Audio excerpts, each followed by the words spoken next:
What a great day to be an American. I got to tell you. Thank you all for having me. On behalf of the greatest nation in the world, the United States of America, I want to thank all of you for being red, white, and blue. We live in the greatest nation because it's individuals like you that care about the country that we live in. And more importantly, we care about not only hunting, but all of the things that are attributes for us to have freedom. And what you'll hear from my story about challenge, triumph, and change is about the fact that when you come back from war, you have to have some things that build your foundation. And for me, that foundation is God. Because you see, when I almost died on that battlefield on that August 17th day, it was God that saved my life, gave me a second chance, gave me purpose, but more importantly, gave me inspiration and motivation to be the best that I can be. And so as you hear my story, and if you've never found Christ, I want you to dig deep and think about it. It is something that is so impactful. And when you lay on that battlefield and you almost die, how empty it is if you're not going to go anywhere else. And that's the way I look at it. My father once told me that when you take the oath of office to defend the greatest nation in the world, it is about God, country, family, and all of those that serve in the armed forces of the United States of America to protect you, the American people. And it is on that premise and in that spirit that I share my story of challenge, triumph, and change. Challenge is sitting on the battlefield almost losing my life. Triumph is taking the first step after amputation, and change is living adaptively, knowing that I've changed forever, but that I have God-driven purpose. And the most inspiring thing that I can tell you is that as I'm going to take you on this little roller coaster ride of what happened to me on August 17th, I want to tell you something that kind of brings emotion to me. And I want to tell you that I may cry because I always shed a tear when I speak.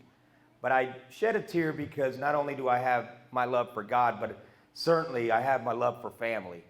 And I got to tell you that when I got one of my blood transfusions, I think the reason I get so emotional is because I got a little female blood in me. So for the ladies in the room, hold on tight because that's what I'm all about. August 17th of 2004 was my most challenging day in life. You see, it was a day that I would receive a mission to go interrogate and basically move to a new operating base north of Iraq. In the desert, as you know, it's hot, it's uncomfortable, but more importantly, it's scary. Because the men and women that fight for our freedom understand that we have to train in those conditions. And as I was leaving the area of operations that I was in charge of and where we were at, I would travel through Baghdad on my way to a place called Bakuba, Iraq. And at about 12:04 in the afternoon, I would hit an improvised explosive device, a roadside bomb, that would change my life forever. First fragment hit my knee and broke it in 3 places. Fragments to the left side of my body. I was in trouble. The thing that is most impactful is that the enlisted and the non-commissioned officers, the backbone of our military, trained for those specific situations. Combat medic pulls me out, puts me on 128-degree pavement. First thing that he says to me is, "Man, Major, you're hurt bad." If you've ever taken CPR, never tell the patient that, by the way. But the thing about it is that young man took his training seriously.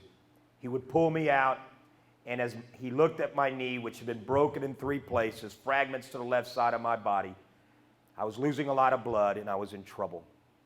I would clutch to his hand, and I would say, "Young man, my life is in your hands right now." As I prayed and as I thought about my life flashing in front of me, the most impactful thing of that day as well would be that I would think about my family. You see, I would have a wife, Karen, and a little girl named Caitlin at home.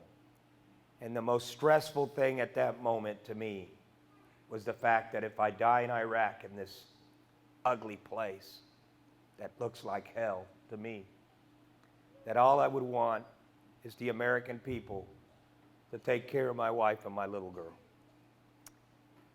I know you would, and that's why I thought that.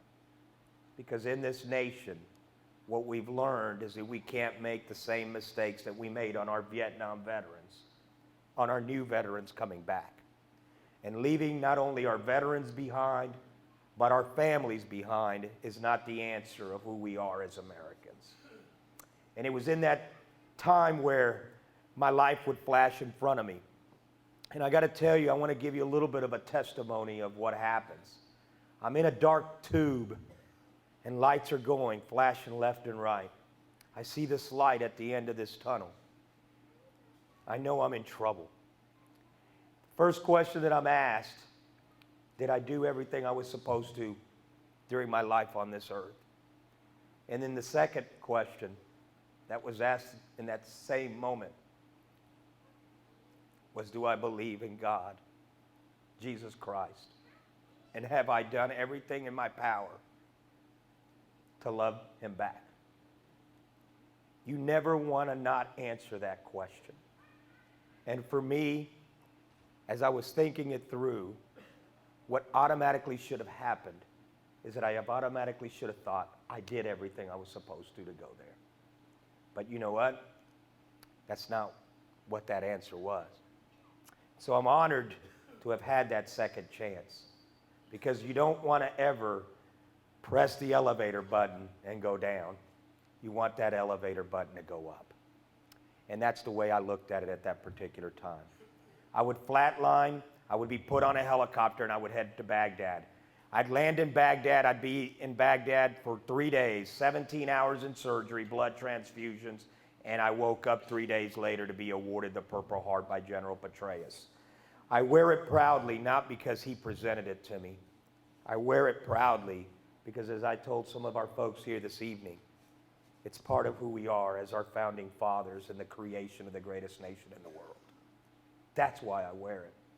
And what I did on that day was sacrifice something for my country to be free.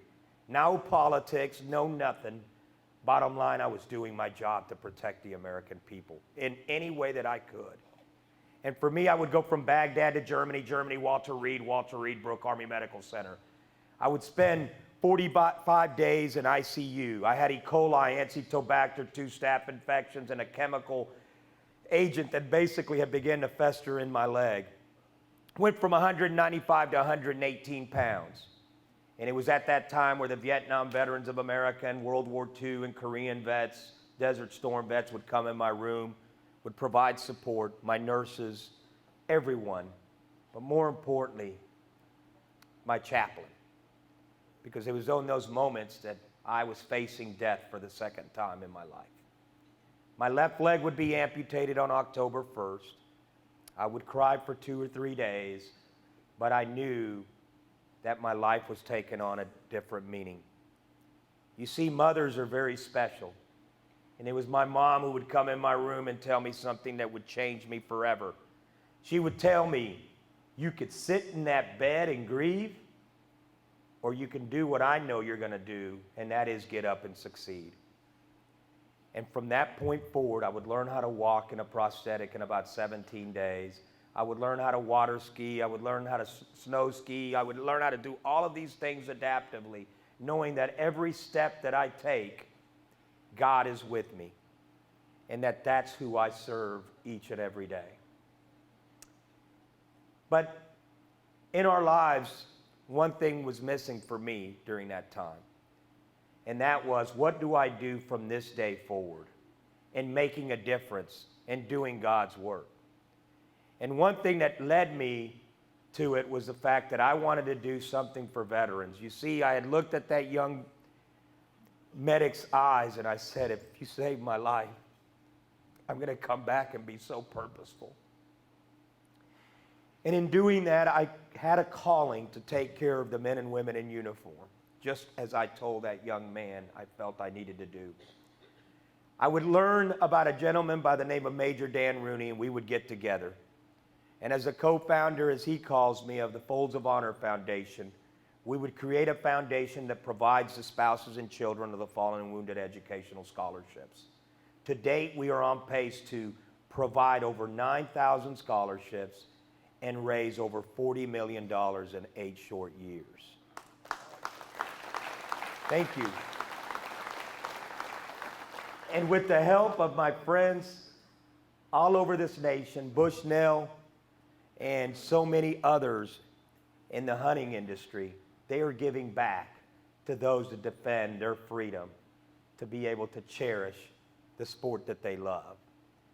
And the thing about it is that I also had a calling, and that was to not only help Major Dan Rooney, who's the F-16 fighter pilot, my good friend and my hero, move this agenda forward, but I would create a new foundation called Warriors for Freedom. You see, all of you are warriors for freedom in this room. A warrior for freedom for me is someone that gives back to the country that they love, for the freedom that they have. And not only are you going to serve your country in uniform, but you can serve it by telling our story, but having God-driven purpose in telling it. And it was at that time where we would provide mental and physical and holistic wellness to our nation's heroes and their families. We take them out hunting. In fact, you saw some of the pictures that I showed you that we are so humbly honored to be a part of. Because when we take one of these warriors out hunting, what we're doing is helping them recover, helping them get reintegrated, and helping them understand that they have something to live for. With over 30 people each and every day, veterans, taking their lives, it is very, very important for us to do our part. And not only providing the physical, whether it's prosthetic technologies and the best incredible stuff that you can get, because if you're here, you're wanting to see the new products. And let me tell you, you paid for this, but I love my leg, let me tell you. And I love it because I can do everything adaptively, and I could also contribute to taking care of those that take care of our freedom. As I end, I want to tell all of you, thank you for giving me the opportunity to be here today. But more importantly, just to tell you a message of what I call the challenges and the triumphs and the changes that all of our men and women go through. But before I end, I want to do something special. It would not be fitting if I left this stage without recognizing all of the individuals who have served in the armed forces. So if you've served in the armed forces, but if you're specifically a Vietnam veteran, I want you to stand with me because we stand with you.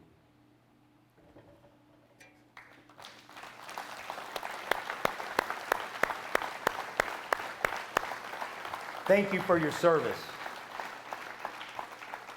In conclusion, my life has so much meaning.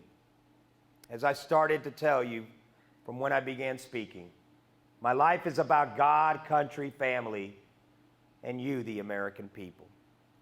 And I'm humbly honored that I'm a part of you and that you did not leave me and my fellow comrades behind on the field of battle. You see, it was General Peter Pace, the former Joint Chiefs. He would tell me something impactful, a Marine. He would tell me, Major, always remember that on that day you didn't lose that leg.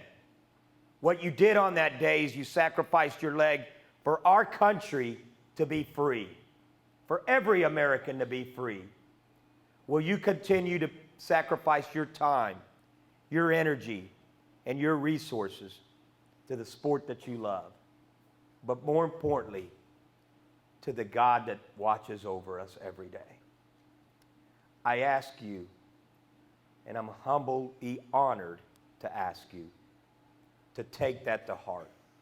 Because you see, this nation was built on the God that we all trust. God bless you. Have a great night. Hoorah! Thank you.